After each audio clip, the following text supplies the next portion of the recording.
Well, Bennett Kessler filed this story on Saturday at Cedar Flat off Highway 168, 13 miles east of Highway 395, Big Pine. As many as 300 people walked through the famous radio astronomy observatory known as KARMA for the annual open house. The weather was perfect. Locals and visitors, mostly ages 60 and over and under 12, listened to the complex explanations of what happens there and then walked among the otherworldly-like telescopes. Now, KARMA stands for Combined Array for Research in Millimeter Wave Astronomy. It's the world's most powerful observatory of its kind. It is jointly operated by Caltech, the University of California at Berkeley, the University of Illinois, the University of Maryland, and the University of Chicago. Funding comes from the universities and from the National Science Foundation.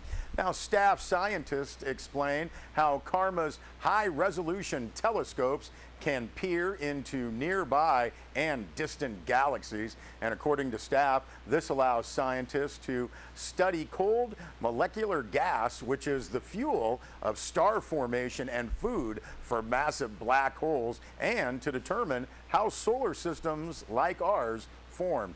Now, the staff toured visitors through the highly sophisticated banks of computers that receive transmissions from the telescopes, clean them up, and then analyze them.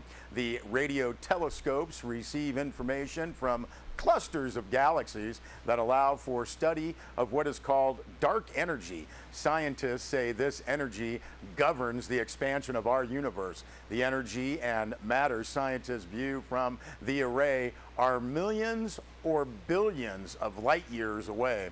Now, closer to home, the KARMA open house wrapped up with free refreshments, including hot dogs and chips. The warm hospitality of the scientists and other staff left most visitors smiling. Now, if you'd like some more information on KARMA and the Owens Valley Radio Observatory, including their tours, you can check out the website ovro.caltech.edu.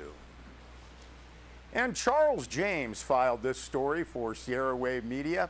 Last Monday, a new memorial statue was unveiled on the lawn outside of Big Pine High School to honor local Paiute heroine Alice Piper. It was 90 years ago that the 15-year-old Native American from Fish Lake Valley and 6 other Native American students were denied entry to the newly built Big Pine High School on the basis of their race.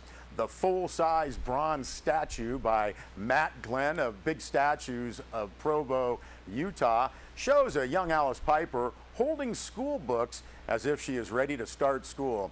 Said Big Pine Unified School District Superintendent Pamela Jones, quote, "We wanted her to be true to her contemporary time, yet still look like a Paiute girl," end quote.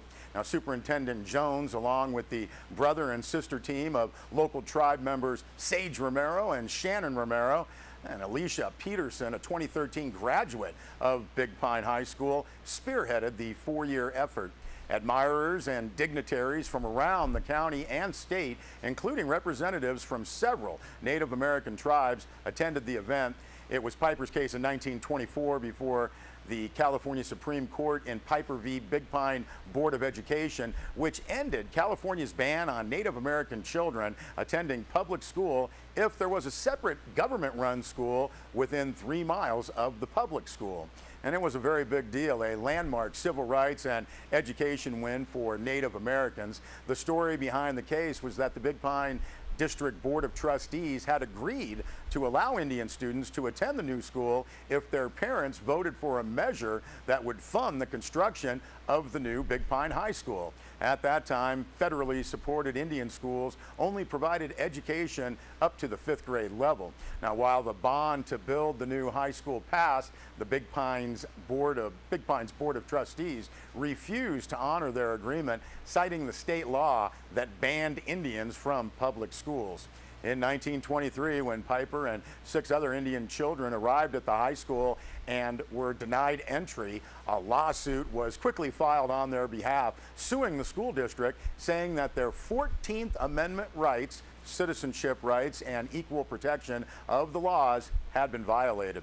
The case moved quickly to the California Supreme Court, where on June 2nd, 1924, Piper won her case, although not on the 14th Amendment grounds, but rather that she was an unaffiliated tribal member not connected to an officially recognized tribe and therefore could not be denied access to a public school. The case set a precedent for several civil rights cases in the years to come, including the landmark United States Supreme Court decision of Brown v. Board of Education in 1954 that effectively ended the separate but equal law doctrine that had allowed public schools to be segregated.